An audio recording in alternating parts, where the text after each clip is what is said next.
Okay, I wanted to provide just a little bit of additional practice for those of you who really want to get this stoichiometry part down.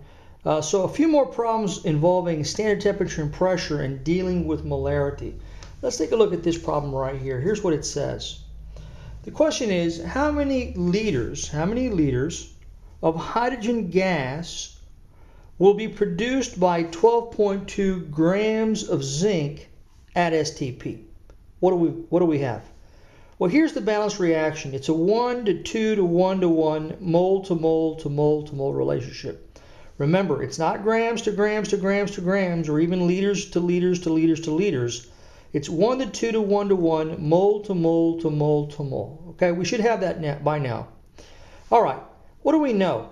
Well, they're telling us that 12.2 grams of zinc are reacting. So I'm going to circle that first and write that 12.2 grams directly underneath zinc in the balanced reaction so I don't forget where that is. The next thing I'm going to do is I'm going to determine what I'm looking for. It says how many liters of hydrogen, underline liters of hydrogen, and then put a question mark with the unit liters directly under hydrogen in the balanced reaction so I'll remember what it is that I'm looking for. How do I start the problem? I'll write what I know, 12.2 grams, and put that over 1. 12.2 grams of zinc, put that over 1, times whatever unit is on the upper left part goes on the lower right. Grams of zinc and grams of zinc are going to cancel. That's not by accident, that's by design.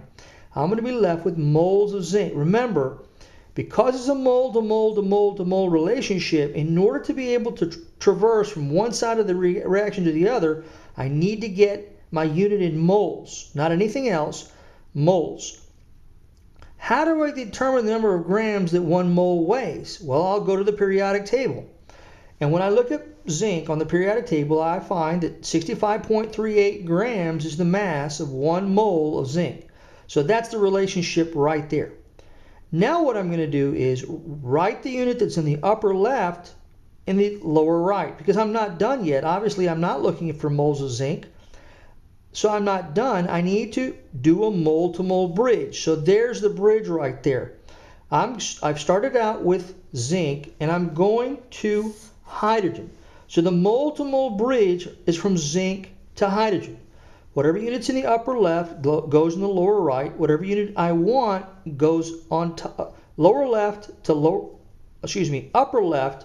lower right.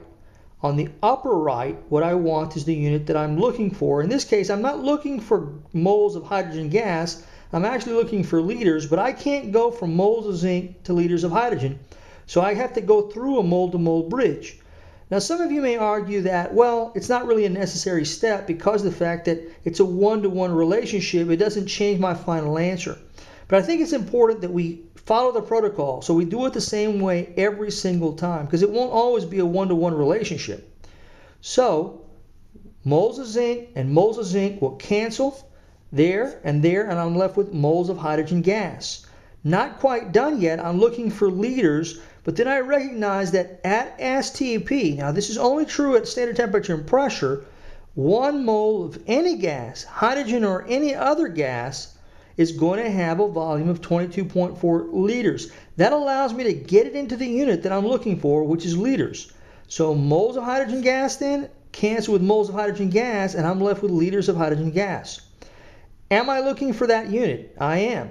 Question mark liters indicates that underneath the hydrogen gas indicates that is exactly what I'm looking for. Time to get the calculator out. So we have 12.2 times 1 times 22.4. Hit the enter button, divided by 65.38, hit the enter button, and I'm done. I get this number, 4.179875152. How many significant digits can I have? Well, I've got 3 significant digits here. That doesn't count. That's just holding the place. That doesn't count. That's exactly 1 mole. I've got 4 significant digits here. 3 is smaller than 4, so I'll stick with the 3. These don't count. Those are exact amounts. That's 3 significant digits, and that doesn't count. 3 and 3. The lowest number on the page is 3 significant digits.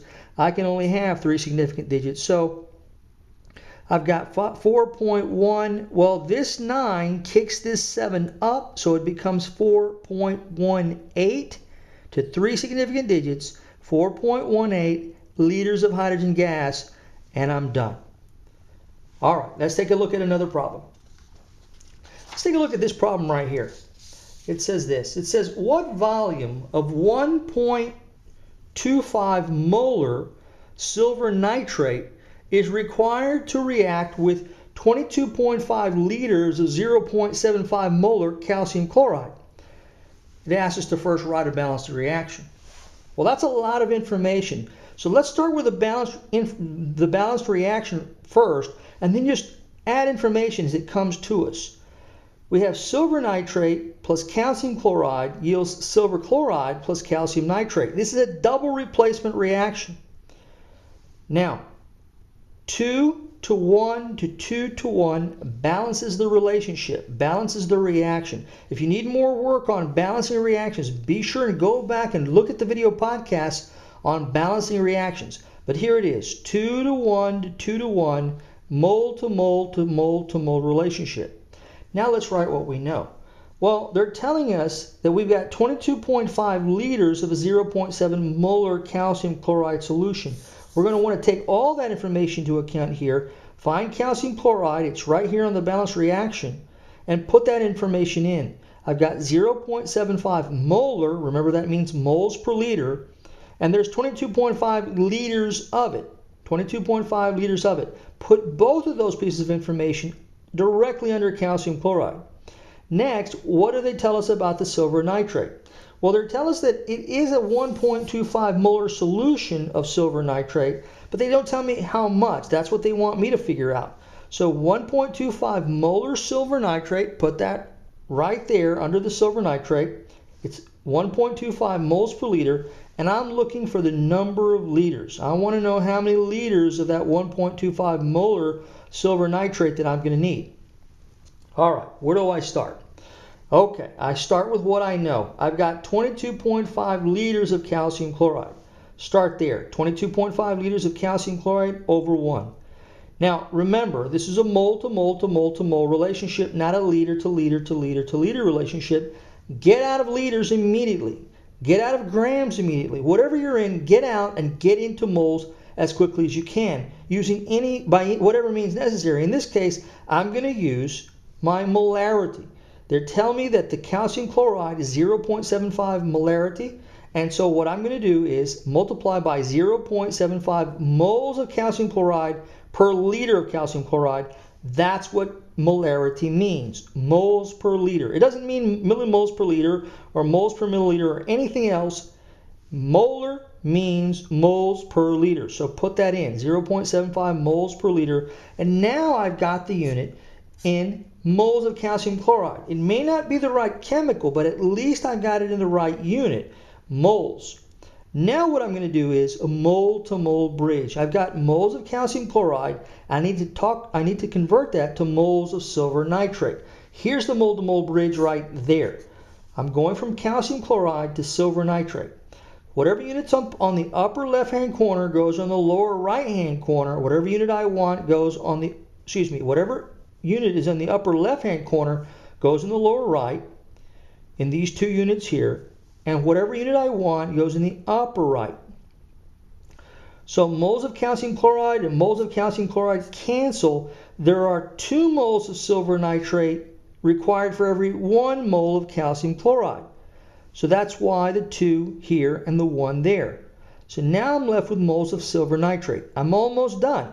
I'm looking for the number of liters of silver nitrate. Liters of silver nitrate. So what I'm going to do is use the molarity that I've been given, the 1.25 molar silver nitrate, to determine the number of liters. This will cancel with this. I'm left with liters of silver nitrate. Notice the 1.25 this time goes on the bottom because of the fact that I'm looking for liters.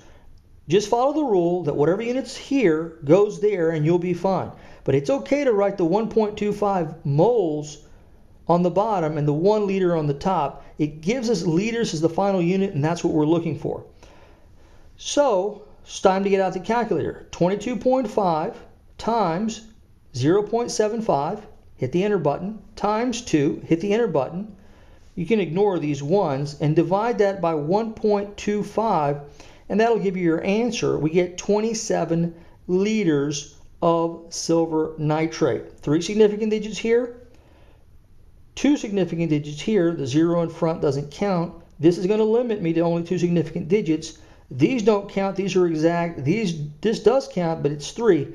2 significant digits, we get 27 liters of silver nitrate, and I'm done. So hopefully that gives us a little bit better understanding of problems involving standard temperature and pressure and molarity. This last one in particular was particularly challenging, but just continue to practice.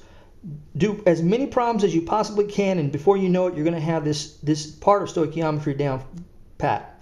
I'll see you on the next one. Thank you. Bye-bye.